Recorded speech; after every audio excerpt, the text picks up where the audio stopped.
was Ahijah's message from God towards the house of Jeroboam? This is the question that we seek to answer today as we continue our verse-by-verse study of the book of 1 Kings on walking through the Bible. The glory of his cross. Today we're going to be discussing 1 Kings chapter 14, verses 1 to 20. But before we do that, let's read the passage.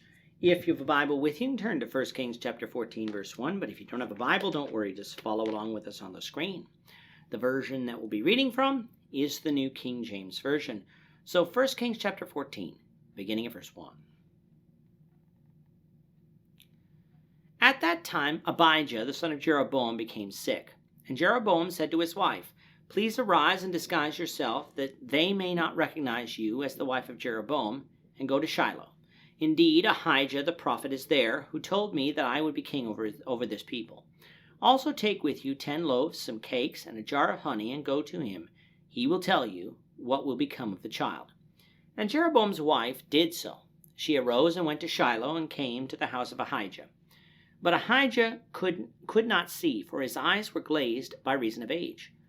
Now the Lord had said to Ahijah, "Here is the wife of Jeroboam, coming to ask you something about her son, for he is sick. Thus and thus you shall say to her, for it will be, when she comes in, that she will pretend to be another woman." And so it was, when Ahijah heard the sound of her footsteps as she came through the door, he said, "Come in, wife of Jeroboam. Why do you pretend to be another person?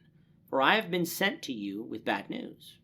Go, tell Jeroboam, thus says the Lord God of Israel, because I exalted you among the people and made you ruler over my people Israel, and tore the kingdom away from the house of David and gave it to you, and yet you have not been as my servant David, who kept my commandments and who followed me with all his heart to do only what was right in my eyes, but you have done more evil than all who were done before you. For you have gone and made for yourself other gods and molded images to provoke me to anger, and have cast me behind your back. Therefore, behold, I will bring disaster on the house of Jeroboam, and will cut off from Jeroboam every male in Israel, bond or free. I will take away the remnant of the house of Jeroboam, as one takes away refuse until it is all gone. The dog shall eat whoever belongs to Jeroboam and dies in the city, and the birds of the air shall eat whoever dies in the field, for the Lord has spoken. Arise, therefore, go to your own house. When your feet enter the city, the child shall die, and all Israel shall mourn for him and bury him, for he is the only one of Jeroboam who will come to the grave, because in him there is found something good towards the Lord God of Israel in the house of Jeroboam. Moreover, the Lord will raise up for himself a king over Israel, who shall cut off the house of Jeroboam. This is the day. What? Even now. For the Lord will strike Israel, as a reed is shaken in the water. He will uproot Israel from this good land which he gave to their fathers, and will scatter them beyond the river, because they have made their wooden images, provoking the Lord to anger. And he will give Israel up because of the sins of Jeroboam, who sinned and who made Israel sin. Then Jeroboam's wife arose and departed, and came to Tirzah. When she came to the threshold of the house, the child died. And they buried him, and all Israel mourned for him, according to the word of the Lord, which he spoke through his servant Ahijah the prophet.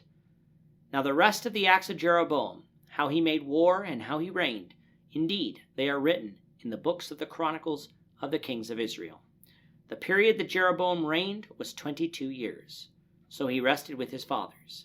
Then Nadab his son reigned in his place.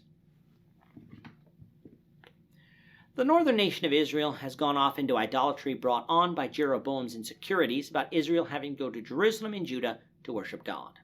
Instead, Jeroboam set up idols at Dan and Bethel, among other places, and told Israel to worship there. Idolatry went against the second commandment and got Israel into trouble numerous times since the days of Moses, but Israel again went off into idolatry following the lead of their king. As we come to chapter 14, we find that there has been a passage of time.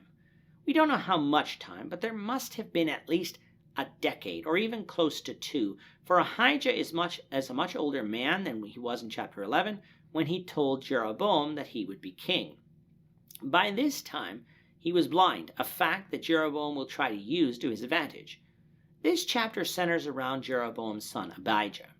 Abijah is a child here. What age we do not know, but older than a baby, for he is referred to as having shown himself to have some good in him, something a baby cannot do. Abijah, though, falls sick, and it is so bad that Jeroboam tells his wife to disguise herself, go to Shiloh, and seek out Ahijah the prophet, so that he could tell her what would happen to the child. Why did Jeroboam need to ask his wife to disguise herself? It is likely that he thought that had Ahijah known who it was, he wouldn't speak to her the word of the Lord. And since Ahijah is losing his eyesight, a disguise should be enough to fool him, so Jeroboam likely thought. As we can see then, through his actions, Jeroboam knows that he is doing evil in the sight of the Lord. He's just not willing to change. Jeroboam's wife does as Jeroboam asks, and she goes and sees Ahijah. Now, of course, the Lord is not fooled by any disguise, so he tells Ahijah, who is about to visit him. But instead of telling Jeroboam's wife to leave, the Lord gave Ahijah a message to send back to Jeroboam, a message of judgment. You see, those many years before, God had promised to establish Jeroboam's house over Israel, but that promise was conditional on Jeroboam's obedience. Going to Jerusalem to worship wouldn't prevent God from fulfilling his promise. In fact, it would secure it. Jeroboam lacked faith, and for his sin and him leading Israel to sin, 3 things would happen. First thing is that God was rending the kingdom from the house of Jeroboam, just as he did to Saul and to Solomon before him. And just like it was with the house of Saul, Jeroboam's house would be destroyed and his descendants killed. They would not be buried, but would be the food for the wild dogs and the birds of the air to eat. The second thing that would happen is that Israel would be taken off into captivity for her sin of idolatry. Moses had prophesied about this result in Deuteronomy 28:36, and Solomon also prayed on the matter in 1 Kings 8. It wasn't guaranteed to happen when Moses made the prophecy, but it did come to pass because the conditions of the prophecy were met. Israel went off into idolatry. But hadn't Israel gone off into idolatry in the book of Judges? Yes, and they were punished for it. The difference between the period of the Judges, though, and now is the condition of the people's heart. Back in Judges, when Israel was reproved of God, they repented. Here in 1 Kings, no matter what God did, Israel remained defiant in her idolatry. And so, with a hardened heart, God would bring down this punishment of captivity. The third thing that we learn is that Ahijah revealed that the son of Jeroboam, Abijah, would die and would actually be buried. He would be the only one in the house of Jeroboam that would come after him that would be afforded this honor, but it was granted because there was good found in him by the Lord. Now you might wonder, why then didn't God get Abijah to become king and lead Israel out of sin? Because Israel was that far gone. Not even the great prophet Elijah would be able to lead Israel out of sin. So while Abijah might have had some good in him, it wouldn't be enough to bring Israel back.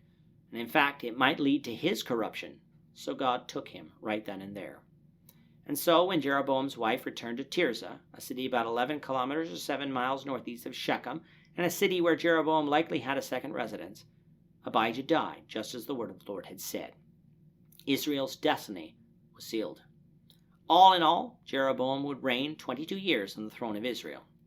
Moving back to our timeline then, the way we're going to count years of a reign from here on out is by using inclusive years. That's because each king doesn't reign for exactly the number of years stated. Some might be slightly more and rounded down, and some might be slightly less and rounded up. Counting inclusively then sort of corrects for this rounding on the whole in order to match the timeline to known dates in history. Jeroboam's reign started in about 930 BC, and so a 22-year reign will bring our timeline down to about 909 BC. Nadab, his son, would reign in his stead, but his reign wouldn't be long before he will be overthrown, something we'll see in chapter 15. The rest of the acts of Jeroboam are said to have been written in the book of the Chronicles of the kings of Israel. Now it might be tempting to think that since we have 2 books in our Bibles named Chronicles, that is what is meant. But we're going to see this phrase Chronicles of the Kings of Israel mentioned many times throughout the rest of 1st and 2nd Kings, yet only Jeroboam is going to be found in the book we call 2nd Chronicles.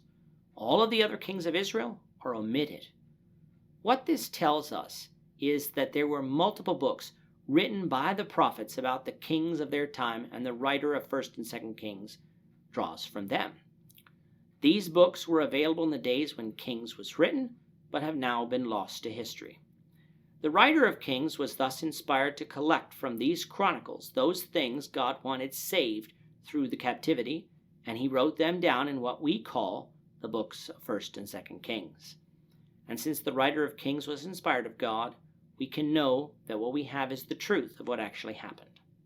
With the reign of Jeroboam now over, the writer of 1st Kings now will shift us back in time to cover the rest of the reign of Rehoboam, as well as the next 2 kings to come after him. So we ask you to please return for those lessons. With that, our time is up for today. The Lord willing, we hope you'll join us for tomorrow's discussion of 1 Kings chapter 14, verses 21 to 31, as we continue our walk through the Bible, one verse at a time. Thank you for watching today's episode. We hope that you found it edifying and ask that you not only subscribe to our channel and podcast, but that you like and share this episode among your friends, so that the saving gospel of Jesus Christ can go out to the whole world.